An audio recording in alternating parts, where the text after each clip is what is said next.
bila masuk bulan Ramadan, para wanita muslimah semua mestilah akan macam berharap agar sama ada tak period ke, ataupun akan sangat sedih bila mana dia diuji dengan period lah. Sebab bulan Ramadan ni semua orang excited nak lipat gandakan amal dan sebagainya. Jadi semua orang kalau boleh tak nak termiss even satu hari, even satu second pun.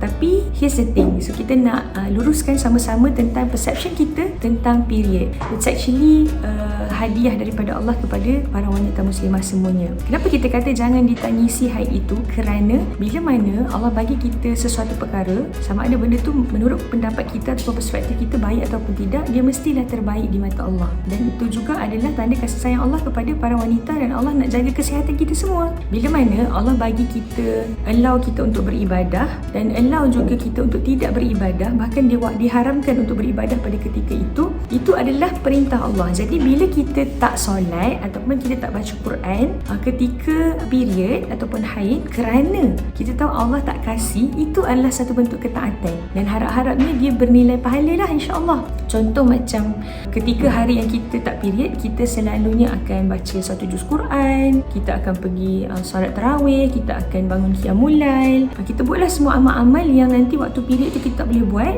So kalaulah ketika kita period kita tak buat, bukan kerana kita tak nak, tapi sebab kita uzur dan Allah tak kasih, maka dituliskan pahala untuk kita seperti mana kita melakukannya. It's actually an amazing thing lah, sebab itu petanda Allah kasihkan kepada para wanita semua. Maksudnya tak payah buat pun dapat pahala tu still berjalan. Jadi sebab itulah bila mana kita tengah waktu tak period, kita kena banyak sangat lakukan amal soleh supaya bila kita period nanti kita dapat pahala free. Best kan? Jadi sebab itulah jangan ditangisi period itu. Dan here's a list of amal and good deeds that we can do during our period punya phase lah. Yang pertama, nak dapat juga pahala puasa tu, salah satu cara dia menyediakan makanan untuk orang yang berbuka. Sebab Rasulullah SAW ada bersabda, siapa yang sediakan makanan orang berbuka, hatta tamar pun dia akan dapat pahala orang yang berbuka tu tanpa mengurangi sedikit pun pahala orang tersebut.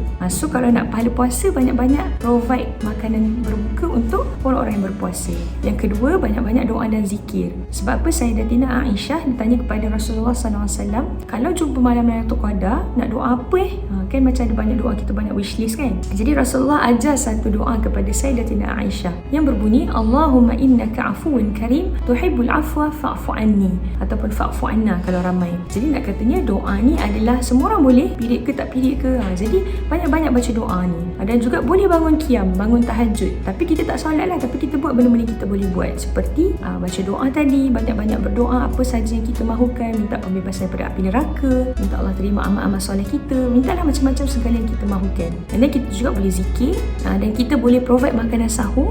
Jadi itulah antara list amal-amal yang kita boleh lakukan. Dan juga bersedekah.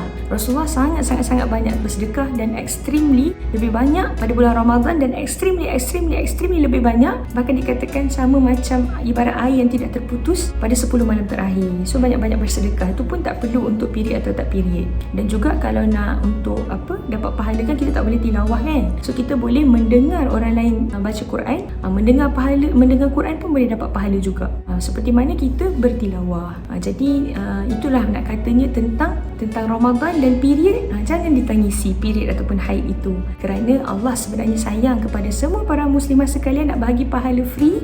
Jadi moga-moga perspektif ni akan menyebabkan kita semua lebih semangat, bukan semangat nak period semangat untuk embrace anything yang Allah susunkan untuk kita, dan bersangka baik kepada Allah, dan taklah rasa bila kita period 10 malam terakhir tu macam hukuman kan, ataupun Allah ni tak suka ke aku nak beribadah pada dia. So jangan sesekali sangka buruk kepada Allah.